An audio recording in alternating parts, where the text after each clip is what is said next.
Bebop has 3 piloting modes: Joypad, Normal, Ace. In this video, we will focus on the Normal mode. Press on Take Off to take off automatically. The drone will rise and hover at about 1 meter, waiting for your instructions. As you can see, its sensors give it a great stability. Press on Landing to land the drone. This landing is also automatic. In Normal mode, to make the drone go forward or backward, press on the right joystick with your right thumb.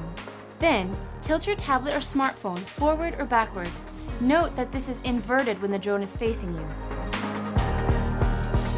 To move sideways, tilt your tablet or smartphone to the right or to the left. To make your Bebop 2 rise, push the left joystick upward. To make it go back down, push the left joystick downward. To make it pivot, move your left thumb to the right or to the left.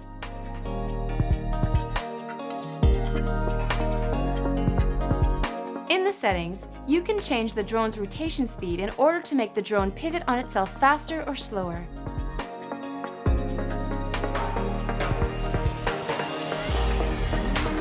You can do the same thing to adjust the drone's vertical speed to make it rise faster at up to 6 meters a second. Or slower, like here, at 1.5 meters a second. This will also affect the descending speed in the same way.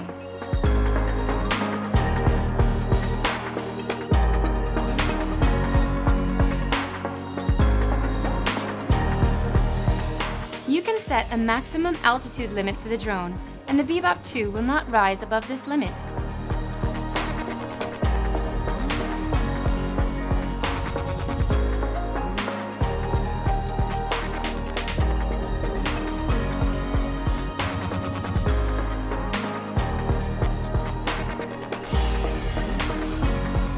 Adjusting the maximum inclination allows you to adjust the maximum speed and sensitivity of the drone.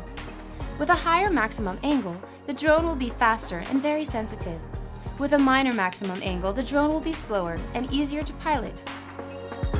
When flying outside, make sure that the GPS icon is green before taking off in order to be able to use the Return to Home function.